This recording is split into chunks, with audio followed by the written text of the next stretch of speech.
Hello friends, வணக்கம். ஒரு அருமையான பாஸ்தா ரெசிபி குயிக்காகவும் ஃபாஸ்ட்டாகவும் பிரேக்ஃபாஸ்ட்டாக எப்படி செய்யணும் பார்க்கணுமா? அதுக்கு இந்த வீடியோ ஃபுல்லாக பாருங்கள். அதுக்கு முன்னாடி நம்ம சேனலுக்கு முதல்ல வரீங்கன்னா சப்ஸ்கிரைப் பண்ணிட்டு பெல் பட்டனை ப்ரெஸ் பண்ணிட்டு பாருங்கள். அப்போ தான் நான் போகிற வீடியோ உங்களுக்கு நோட்டிஃபிகேஷனாக வந்துருக்கும். குயிக்காகவும் ஃபாஸ்ட்டாக செஞ்சிடலாம். வாங்க இந்த வீடியோவில் எப்படி செய்யலாங்கிறது இந்த வீடியோவில் பார்த்துடலாம்.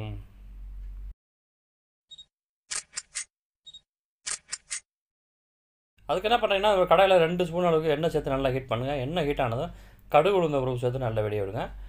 ஜீரகம் பெருஞ்சீரகம் சேர்த்துக்குங்க. சேர்த்துட்டு இதில் வந்து ஒரு பெரிய வெங்காயத்தை வந்து பொடிச்சா கட் பண்ணி சேர்த்துட்டு கூடவே 4-5 பல் வெள்ளை பூண்டு இந்த மாதிரி பொடிச்சா கட் பண்ணி சேர்த்துக்குங்க. சேர்த்துட்டு நல்லா ப்ரௌன் ஆகிற வரைக்கும் வதக்கிக்கலாம். கூடவே ஃப்ளேவருக்காண்டி கருவேப்பிலை சேர்த்துக்குங்க. சேர்த்துட்டு இது நல்லா 2 நிமிஷம் நல்லா மிக்ஸ் பண்ணி விடுங்க.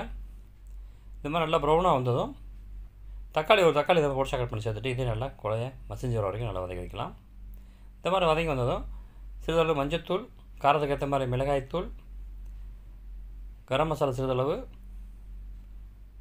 பிரியாணி பொடி இருந்தால் சிறிதளவு சேர்த்துக்குங்க. அடுத்து மல்லித்தூள் சிறிதளவு சேர்த்துட்டு இதே 2 நிமிஷம் நல்லா மீடியம் ஃப்ளேமில் வதக்கி விட்டுலாம். இந்த மாதிரி வதக்கி வந்ததும் இது தேவையான தண்ணி, அந்த பாஸ்தா வேக வச்ச தண்ணியை சேர்த்துக்கலாம். சேர்த்துட்டு இதே நல்லா மிக்ஸ் பண்ணி விடுங்க.